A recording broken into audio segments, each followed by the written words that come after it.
அஸ்ஸலாமு அலைக்கும் வரஹ்மத்துல்லாஹி வபரகாத்துஹு. என் பேர் உமர், நான் கலம்புதான். இது ஃபர்ஸ்ட் டைம் என்னோட உம்ரா பயணம்.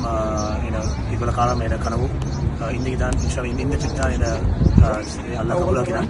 தக்வா ட்ராவல்ஸ் அண்ட் டூர்ஸ் பயணம் மூலம் தான் நான் வந்தோம். அல்ஹம்துலில்லாஹ் இன்றைக்கி என்னோட கடைசி நாள். இன்றைக்கி கடைசி நாள் மக்கா, நாளை பயணம் மதீனாக்கு. இது வரைக்கும் அல்ஹம்துலில்லாஹ்னு நாங்கள் இது 4வது உம்ரா நான் செய்கிறோம். என்னோட முஃப்தி அம்ஜத் அவருடைய வழிகாட்டில் இன்றைக்கி வந்த க்ரௌட் எந்த பிரச்சனையும் இல்லாமல் அல்ஹம்துலில்லாஹ்னு இந்த உம்ராவுடைய பயணத்தை அழகான முறையில் நாம் கடிக்கிறோம். இன்ஷா அல்லாஹ் வரக்கூடிய இந்த 4 நாட்கள் இருக்கின்றது. அதுவும் இன்ஷா அல்லாஹ் ஹைர் அமையும் அல்ஹம்துலில்லாஹ். நீங்கள் அவங்களோட உம்ரா பயணங்கள் நீங்கள் போகிறதாக இருந்தாலும் யோசித்தாலும் எந்த விதமான ஒரு இதுவும் இல்லாமல் எங்களுக்கு சொல்லலாம். கரெக்டாக நீங்கள் அம்ஜத் முஃப்தியை கனெக்ட் ஆகுங்க, ரீச் ஆகுங்க தக்வா ட்ராவல்ஸ் டூர்ஸ் மூலமாக. இன்ஷா அல்லாஹ் எந்த விதமான ஒரு ஏமாற்றம் உங்களுக்கு இருக்காது.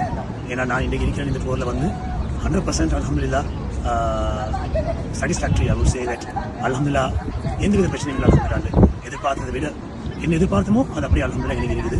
ஸோ இன்ஷா அல்லாஹ் வரக்கூடிய காலங்களில் இன்னும் எங்களோட உம்மத்துகள் இந்த உம்ரா பயணங்களை சிறப்பாக செய்யணும்னு துவா கேட்குறேன். அதே நேரத்தில் I wish all the very best to Amjad Mufti and Taqwa Travels and Tours for a best of future to இன்னும் ஆக்கள் கொண்டு போய் இந்த உம்ரா பயணங்களை உம்ராவுடைய கடமைகளை அழகான முறையில் அமல் மூலமாக நிறைவேற்றுறதுக்கு நான் இன்ஷா அல்லாஹ் துவா கேட்குறேன். ஆமாம்.